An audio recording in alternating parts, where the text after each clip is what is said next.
Hi hello అందరికీ నమస్తే welcome back to our channel. నేను మీ నాగమణి కొల్లిపార. ఇందుకే నేను ఎక్కడున్నాను అనుకుంటున్నారా? ఎక్కడో కాదండి, ఎల్ఆర్ కాలనీలో వేంచేసి ఉన్న శ్రీ సిద్ధి విఘ్నేశ్వర స్వామి వారి దేవస్థానంలో అయితే ఉన్నా అనమాట. 17వ సంవత్సరం వార్షికోత్సవములు అయితే చాలా చక్కగా అయితే జరుగుతున్నాయండి. 5 రోజులు హోమాలు పూజలు ఎంత చక్కగా అయితే జరిగాయో, అంతేకాకుండా లాస్ట్ డే నేను పూర్ణాహుతి రోజునైతే టెంపుల్కి అయితే వెళ్ళాను అనమాట. ఇక్కడ స్వామివారి అలంకారం కానీ ఎంత చక్కగా ఉన్నారంటే అంత చక్కగా ఉన్నారు. ముందుగా అయితే టెంపుల్ మొత్తం ఒకసారి వ్యూ అయితే చూసేద్దాం ఎలా ఉంది అనేది. ఇక్కడ చూసినట్లయితే ధ్వజస్తంభం దగ్గర అయితే ఉన్నామండి ఇప్పుడు మనం. అదేవిధంగా ఇప్పుడు లోపలికి వెళ్ళి స్వామివారిని కూడా దర్శనం చేసుకుందాము. స్వామివారి దర్శనం అయ్యాక ఇక్కడ హోమం అయితే జరుగుతుంది. ఆ హోమం కూడా ఎంత చక్కగా జరిగింది అనేది నా మాటల్లో కంటే ఈ వీడియోలో మీరు కూడా చూసేయండి. అండ్ అంతేకాకుండా ఎవరైనా కొత్తవారు ఎవరైనా మన ఛానల్ని చూస్తున్నట్లయితే సబ్స్క్రైబ్ చేసి పక్కనే ఉన్న బెల్ ఐకాన్ని క్లిక్ చేయండి. అండ్ అంతేకాకుండా మన వీడియోకి ఇంకెవరైనా లైక్ ఇవ్వకపోతే ఒక లైక్ ఇచ్చేసి వీడియో అనేది వాచ్ చేసేయండి. ఇక్కడ చూస్తున్నారా, టెంపుల్లో భక్తులందరూ కూడా ఎంత చక్కగా హోమం జరుగుతుంటే అందరూ చాలా భక్తి శ్రద్ధలతో అందరూ చక్కగా కూర్చొని అయితే హోమం అయితే చూస్తూ ఉన్నారు. అండ్ అంతేకాకుండా చాలా చక్కగా పూజలు అయితే నిర్వహిస్తున్నారండి. ఇది వచ్చేసి 17వ సంవత్సరం వార్షికోత్సవంలో భాగంగా ఈ పూజలన్నీ అయితే జరుగుతున్నాయి. అందులో భాగంగా ఇప్పుడు పూర్ణాహుతి కార్యక్రమం కూడా జరుగుతుందండి, అది కూడా చూసేద్దాం. అండ్ అంతేకాకుండా ఇంకా ఎవరైనా మన వీడియోకి లైక్ ఇవ్వకపోతే ఒక లైక్ ఇచ్చేసి వీడియో మొత్తం వాచ్ చేసేయండి.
చూశారు కదండి హోమం ఎంత చక్కగా జరిగింది అనేది.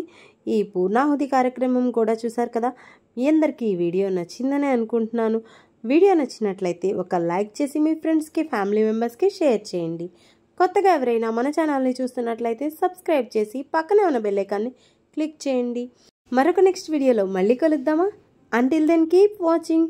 Stay tune for more videos. Nagamani Kollipara. Bye bye.